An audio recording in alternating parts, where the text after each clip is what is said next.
Ке зборуваме за јавното предпријатие Лајка, кое што треба да почне да работи за отприлика 3 месеци, меѓутоа уште не почнато со работа.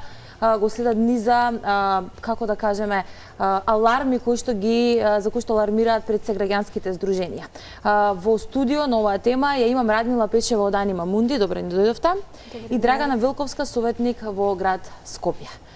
Пред неколку дена, односно пред 2 дена, ако може така да кажеме, заклучно со денеска, се случи таа фамозна расправа во град Скопје, на која што можеме да кажеме дека градоначалникот Шилегов одзеде најголем дел од времето и просторот за говорот. Ги пренесовме и ставовите во текот на денешното издание на град Скопје, официјалното соопштение што ќе представува јавното предпријатие Лајка, меѓутоа најавме дека граѓанските здруженија има многу што да кажат по однос на она што ќе се случува во самото јавно предпријатие Лајка. Не само граѓанските здруженија, и вие како советник во град Скопје, а и секако и член на здружение, имате низа забелешки. Да почнеме од граѓанските здруженија. Шилегов кажа пред се дека ве вклучил во некоја работна група за подготовка на самиот проект за јавното предпријатие Лајка. Тоа е ставот и од она што можеме да го видиме на град Скопје, меѓутоа и ви имате низа забелешки по однос на работењето на Лајка. Работната група практично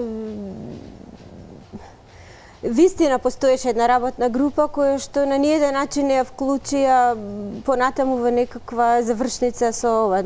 Работната група направи само проценка што треба да се промени во тогашниот стационар Вардариште за да може да функционира нормално, и уште тогаш Анима Мунди даде низа предлози програмски за како треба стационарот да функционира и каква програма да застапува. Меѓутоа таа работна група никогаш веќе никој не ја собра, не ја консултираше, значи тоа што кажа градоначалникот. Само еднаш се случи, значи Не, тоа беше така еднократно, колку ние некаков инпут да дадеме, меѓутоа никогаш повеќе не бевме ни собрани, ни контактирани. До градоначалникот толку мејлови, писма, дописи пративме со предлози, сугестии, со алармирање за ситуацијата, никогаш не ни одговори, ниту средба, ниту ништо. Значи не е точно дека ние сме учествувале во било каква консултација во врска со проблемот со бездомни куќиња. Ниту ни Анима Мунди, а видовме дека ни другите здруженија. Конкретно со програмата која што беше изнесена на расправа, инаку по обратен редослед, валјда прво требаше да се разговара за нејзе, па после да се донесе, расправа за самата програма, обратно. Значи, програмата за нас, здруженијата, беше шокантна. Не само за Анима Мунди, за нашите забелешки застанаа сите скопски здруженија. Прво, програмата е се она што не треба да биде. На ниеден начин не се справува со проблемот на бездомна популација, значи не и служи на целта, никако. Нема некаква препознатлива метода која што е одобрена во праксата, се покажала како економски исплатлива, како хумана, како програма што дава резултати. А тоа е масовна стерилизација на бездомните куќи. Не предвидува, значи стерилизација. Значи они предвидуваат, ама сега видете, во некои нивни членови има прво на мала врата низ некакви тестирања за болести кои што не се опасни за јавното здравје. Зборуваме за брзи тестови кои што не се релевантни, даваат погрешни резултати. Значи, доколку се тие позитивни, тоа е дека како прва најголема забелешка, куќињата веднаш ќе бидат еутаназирани. Што е спротивно на законот за благосостоје пред се. И познато е дека лајшманиозата исто е проблем голем. Исто ќе се еутаназираат куќиња кои што се позитивни на тест за лајшманиоза, пред се кој што исто така не е релевантен, затоа што во присуство на други болести исто се покажува позитивен, кој што не се лајшманиоза. Тоа може би Драгана побаво ќе ви го објасни, затоа што повеќе работеше на тој проблем.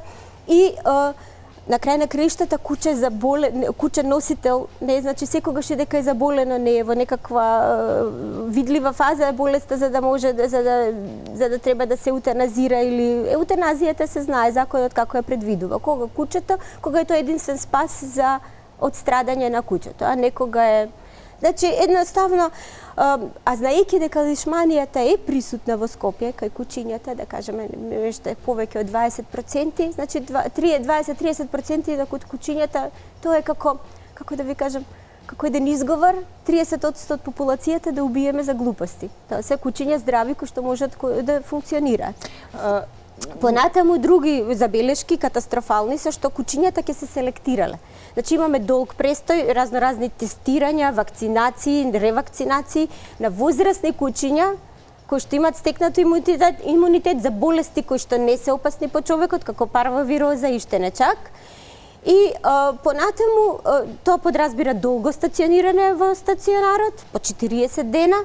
На улица имаме состојба алармантна каде што кучињата слободно се размножуваат. Да. Значи за тоа време они можат да истестираат 3 пати повеќе кучиња. Тоа не е исплатливо економски. Ќе се економски. навратиме на вашите барања, би сакала да слушнам и што се случуваше во самиот град Скопје, односно како изгледаше носењето на токму работењето на јавното предпријатие, бидејќи вие како советник сепак имате како советници имате право да учествувате и да кажете нешто. Се слушаше ли вашиот глас? Не, можам да кажам дека процесот исто се одвиваше како и за секој друг проблем во градот кој јас ќе го укажам дека постои. А владеачкото мнозинство си тера по свое, има некакви бизнес позадини сето тоа, некакви договори со коалицијските партнери и така натаму. Не се работи на тоа што е приоритет на скопјани, не се спроведуваат такви проекти, но се спроведуваат проекти што се приоритет на тие малку моќници кои во моментов ја држат власта. Ова го зборувам за која било партијата на власт и ова од секогаш важело како такво. Во моментов, конкретно и за овој случај, во градот Скопје јас уште на комисијата за комунални работи побарав од членовите на таа комисија да ме поддржат точката да се повлече од дневниот ред, бидејќи таа геноцидна програма не смееше да се донесе според мене. И ова не го зборувам од позиција на активист за заштита на животни, ова го зборувам од позиција на човек кој има основна совест и свест што е колкава е вредноста на другите живи суштества кои не обкружуваат. Прво од таму да тргнеме. Комисијата не го поддржа моето барање да се повлече точката од дневен ред. Веде директорката без пардон, ја лажеше комисијата за комунални работи дека се консултирани професори од ветеринарниот факултет, здруженија за заштита на животни, што се покажа на самата расправа од сите нив дека не е вистина. Тие јавно го негираа тоа. Кога може еден таков функционер да си дозволи таков начин на однесување, тоа за мене укажува дека не е подобен за да биде на функцијата на која е наместен да биде. Не вардариšte, туку лајка сегашна, не смее да го води некој кој нема совест, кој нема морал. Овде е клучно да биде на таа позиција некој кој точно го цени животот, сечи живот, не само човечкиот, не само антропоцентричен пристап дека ние луѓето сме овде врховни господари. Од таквиот антропоцентричен пристап се доведовме до ситуација да ја уништиме земјата, односно нашите услови за живот на неа и да се уништиме самите себе. Ние мора да живееме во хармонија со другите живи суштества. Во светот веќе и постои јасно таа тенденција на заштита, унапредување на правата на сите живи суштества, не само на човечките, бидејќи ако ние имаме еден однос на надмоќ кон другите животни, истиот го практикуваме и меѓу своите од својот вид, да речам. Понатаму, откако Комисијата за комунални работи го одби моето барање за повлекување на точката, јас кога дојде седницата и тогаш го на самиот почеток кога има повик за измена и дополна на дневниот ред, го побарав тоа повторно, не добив поддршка од владеачкото мнозинство. И при самото моје излагање, кога дојде точката веќе на дневен ред, јас уште еднаш последен пат повикав, апелирав да се изгласа на ова од етичка позиција, од морална, бидејќи таа програма ги изнесов сите аргументи кои беа и забелешки истовремено на сите здруженија за заштита на животни, да кажам не само во Скопје, него и во цела Македонија. Да, ова е проблем што не е само во Скопје конкретно, ова е национален проблем со кучињата, скитници, кучињата кои што се на улица и треба да се најде национална стратегија за решавање на овој проблем. Иако спроведеме соодветна стратегија која што активистите добро ја знаат, бидејќи е преземена од други земји каде што ова веќе е решено одамна на овој начин, ефективен начин, лесен начин, ефтин начин и пред се хуман за животните. Не можеме ние да ги третираме како предмети и да кажуваме дека ова е најбрзо и најефтино да го спроведеме, па затоа ќе ги скасапиме сите. Драган, има ли можност сега еве градот Скопје кажа дека ги слушне сега Шилегов, нели што има да слушне? Има ли можност еве вашите барања сега што ги имате некако да се вметнат во која е институционалната понатаму, што можеме понатаму да очекуваме? Ние не бараме никакви барања да се вметнат. Ние бараме да се повлече геноцидната програма. Целосно, таа програма е ништо од ова да не е... Точно да, и бараме да се усвои активистичката програма која ја поддржа, ја прифатија 17 национални здруженија за заштита на животни и активистички групи од Македонија. Значи, збориме дека сите експерти во моментов кои имаат што да кажат и мора да се чуе нивниот збор од оваа земја, го кажаа своето. кажаа дека бараат нова активистичка програма која што дава резултати, која што на хуман начин ќе ги третира животните, а нема да ги сведува на ниво на неживи предмети.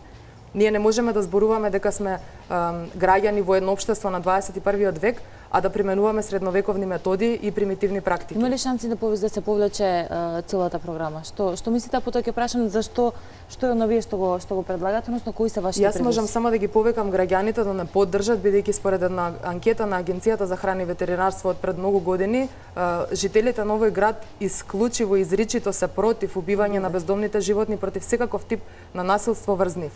Тоа значи дека скопјани не поддржуваат сурови практики. Тоа значи дека ако овој градоначалник се осмели да го спроведе ова геноцидно сценарио, може да биде сигурен дека ние на улиците ќе излеземе во голем број, може да биде сигурен дека ние сите можни механизми ќе ги искористиме против него и да биде сигурен дека нема тоа да се спроведе на терен како што тој го замисла. Радмила, споменавме дека граѓанските здруженија за заштита на животните имаат и одредени студии и дадоа програма која што може да се спроведе, па што вие предлагате? Кое е најдоброто решение за да се... Во услови кога имаме навистина голем број на бездомни кучиња во улица, единствена програма е залови, стерилизирај, врати на локација, вакцинирај, врати на локација. Значи масовна кастрација и стерилизација и враќање на локација затоа што така имате контролирана ситуација.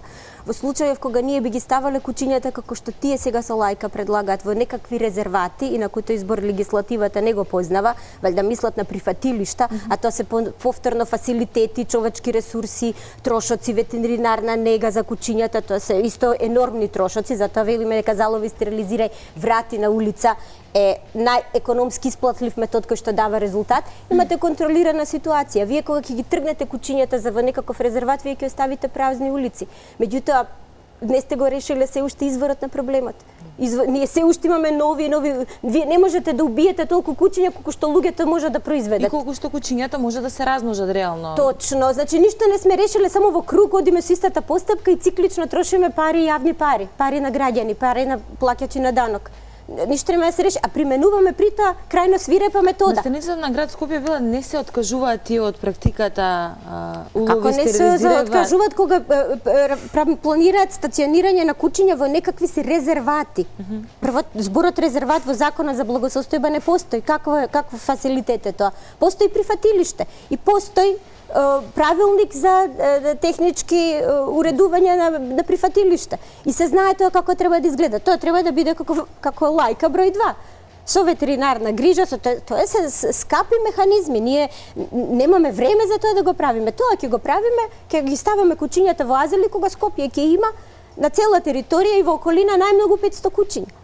Тогаш ќе може да гледаме поголема благосостојба на кучињата. Значи, лајка како решение е нешто што треба да следи од како би се најпрви решило проблемот со сега ни треба брза акција. Точно, брза акција за репродукцијата да се запре и само така се намалува бројот на кучиња, затоа што во праксата се знае дека едно бездомно куче во просек живее 3 години. Кога вие паралелно со оваа програма ќе имате и мерки за се стопира репродукцијата од неодговорното сопствеништво, затоа што ние имаме неконтролирано размножување на кучиња со сопственици. Руралните средини се особен извор, каде што се кучињата слободно пуштени, во двор затворени, и после знаеме, тоа се леглата кои што се фрлат на улица, а ве молам, основно е граѓаните да ја знаат прогресијата со која што животните се размножуваат. Од само 2 кучки за 1 година до 2 години во едно, за 2 кучки 200 кучиња имате. А сега вие видите како, зошто е ова толку важна пракса која што дава резултати. Значи, паралелно кога ќе оди во програмата ништо не зборува за граѓанското учество, стационарот е затворен за здруженијата, кои што во континуитет имаат програма за вдомување. Тоа значи дека вие нема да може да ако с кучињата ќе сме ги гледале на веб страница. Да, има че тука некој момент дека ќе може дури тие што сака да ги вдомат, да ги има фотографии. Граѓанското учество, поттикнувањето на волонтеризмот кај граѓаните, да доаѓаат да помагаат, да доаѓаат да вдомуваат куче, едукативна програма во стационарот никакво тотално отсуство има тоа. Значи, тоа се основни некои работи кои што ќе го популаризираат вдомувањето наспроти купувањето на кучиња и како се вика трговијата на кучиња кој што во моментот не ни иде под рака. Ние треба да промовираме вдомување. Ние имаме денеска е грејота да купите куче на толку кучиња на улица. Меѓутоа, градот не нуди тука програми дека ќе помогне. Немаме конкретна бројка на тоа Значи, колку куќи има на територијата на... Ниту има никаква мерлива вредност нема. Ниту направиле обид да ги избројат куќињата, ниту направиле некаков план со каква динамика на работа ќе работат. Што се случуваме на терен, односно не знаеме... Од прилика се шпекулира поради една формула која што постои дека во Скопје има 6000 куќиња на улица. Сега делот тие вистина Скопје беше горе-доле во контрола. Меѓутоа, со Вардариште не работеше цели... Стационарот градски не работи повеќе од 2 години. Значи, последната година на работа на Вардариште не работеше само на пријави од граѓани за каснување, не стерилизираше масовно веќе животни и веќе 1 година како Агенцијата за ветеринарство го затвори. Значи, тоа се 2 години неактивност. За тие 2 години сликата во Скопје се промени на многу лоша. Драгана, вие како Анима Мунди, што планирате следно да превземете? Секако истото прашање за вас ќе биде... За еден, да. Да, што и како советник, меѓутоа исто како еден. Ние сите механизми ќе ги користиме. Сега ние повторно аплициравме со нашата програма Анима Мунди одамна има изработено, каде што се консултирани сите светски практики кои што дале резултати, Сдруженијата Драгана рече ја поддржа, сите стојат зад нејзе едногласно. И секако, доколку се продолжи со оваа несоработка, ние ќе повикаме на протест, па ќе види градоначалникот со колку неистомисленици треба да се соочи. Јас овде би сакала уште нешто многу важно да додадам. Веќе е понудена на Агенцијата за храна и ветеринарство соработка од една граѓанска организација од Италија, која е најстарата организација всушност за заштита на животни. Понудена е соработка во форма и на донации на инсектицидни каивчиња, на спотон ампули кои се за третман и за спречување за превенција од лишманија, која наводно ја третираат овде во Агенцијата за храна и ветеринарство како основа за убивање на куќиња. Меѓутоа, од агенцијата таа понуда е одбиена со образложение дека таквата донација во оваа земја ќе го наруши ќе наруши можноста за профит на тие кои се увозници на такви каивчиња во Македонија. Официјално тоа е на состано кажано, меѓутоа ние ќе го побараме да ќе официјално ќе понуди сега уште еднаш таа организација овие денови, повторно ќе ја даде својата понуда за да се обезбедат и такви каивчиња и ампули, меѓутоа и стерилизација и кастрација. Таа агенција и тоа го понудила на 2 општини во оваа земја, во Скопје, во едната е општина Центар, другата општина Аеродром, но се прекинати сите контакти од страна на општината. Зошто вие да одбивате донација од стерилизација и кастрација од странска организација ако сакате да го решите вистински проблемот? Овде се работи за еден многу сериозен момент кај нашите институции, што јавноста мора да го знае, дека тие ги третираат бездомните животни како извор на приход. За нив тие се само евра или долари. Тоа се живи суштества кои имаат свои права, кои нашиот закон за заштита и благосостојба ги штитат и европски закони, конвенции и така натаму. Не можеме ние овде да се однесуваме, како што кажав и преска, како да сме во средновековие и да спроведуваме некакви практики кои наводно во јавноста личат дека ние сакаме нешто да решиме, меѓутоа во суштина само си го штитиме бизнисот. Не може да се штити бизнис на грб на куќињата. И тоа јасно треба да го знаат и Агенцијата за храна и ветеринарство и градот Скопје. Да само би додала во насока практично да го реформулирам ова Драгана што го кажа. Агенцијата за храна и ветеринарство воопшто не помага. Практично обструира цел еден процес кој што може да помогне на ситуацијата. Го обструираше процесот на донација, на кастрација и стерилизација на куќиња. Ние требаше да лажеме дека кастрираме и стерилизираме куќиња со сопственици. Зошто? Значи, воопшто целиот овој хаос што владае со години е заради нивната неажурност и некако нема визија да се концентрираме сите заеднички кон решавање на проблемот. Никој, само да ви кажам, на оваа расправа за превенција не стана збор. Значи, лесно е куќињата да се утепат, како да се бубашваби, да се ерадицираат, меѓутоа никој не спомна дека отсуствува во градот сериозно прскање за комарци, тука е влегува и песочната мушичка, која што е основен причинител на лаишманиозата. Затоа што... Да, тоа е се поврзано, не... Видете, они во континуитет до сега ги убиваа куќињата од лаишманија заради таа годишна забрана на АХВ, така, годишно што издава дека куќиња од лаишманиоза треба да се убиваат. Меѓутоа, инциденцата кај луѓето не се намали. Точно.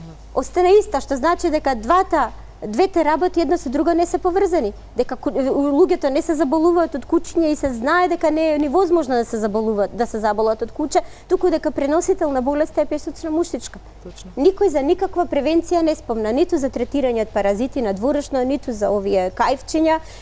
Значи, меѓутоа пари за тестови ќе се даваат. Тоа значи дека они си имаат некои пресметки, некои, како се вика, Тендери, финансиски бизнеси, придобивки од овие одлуки што си ги донеле сами и кои што се противуставни. Да. Да, ова е тема која што искрено долго време се провлекува и не му е најдено решение, а треба да се најде. Навистина, пак ќе повториме, станува збор за национален проблем со кучињата скитници. Треба да се најде хумен начин како и да се намали, нели, и бројноста и секако нешто се веќе тука да се најде начин. Убаво е ово што го велите за вдомување, меѓутоа тука треба сепак и совеста, ние како граѓани да сме совесни, бидејќи овие кучиња немаше толку да се размножат, да не се земаа кучиња па да се остава. Па актуелна свеста за вдомување и воопшто еманципацијата на граѓаните за бездомните животни, единствено здруженијата работат на тоа сега. Никакви програми, ништо нема градот, никакви стратегии нема за да не помогне. И плюс, дополнително на тоа ја обструира нашата работа во програмата на Лајка. Сега имате старателна животна се воведува, тој што чува малски кучиња, тој треба правно да одговара за нив. Значи, некој што волонтира од своето време, лекува кучиња, се грижи за нивната благосостојба, ги третира од внатрешни и надворешни паразити, на своја сметка ги вакцинира, тој сега треба и правно да одговара за нив. Значи, тоа е нонсенс. Радмила, Драгана, ви благодарам што одвоивте време. Кратко време имавме да разговараме за ова, меѓутоа ќе следиме состојбата и секако повторно ќе ни бидете гости, бидејќи, како што кажавте, ако не се реши, ако не се повлече програмата, кажавте вие што ќе правите, а од друга страна пак најавуваа дека за 3 месеци треба да почне Лајка со работа. Па ќе следиме, да. На крај би сакала да додадам дека не се работи за отсуство на можност за решавање на ова, се работи за отсуство на волја и интерес за ова да се реши. Ние ги имаме решенијата, но институциите кои се тие кои ги носат одлуките едноставно ги тргаат на страна и ги игнорираат комплетно, како што кажавме, поради бизнес интереси. Кучињата не се предмети и ние ќе се бориме до последно да го добиеме тоа, да ја добиеме битката во нивно име.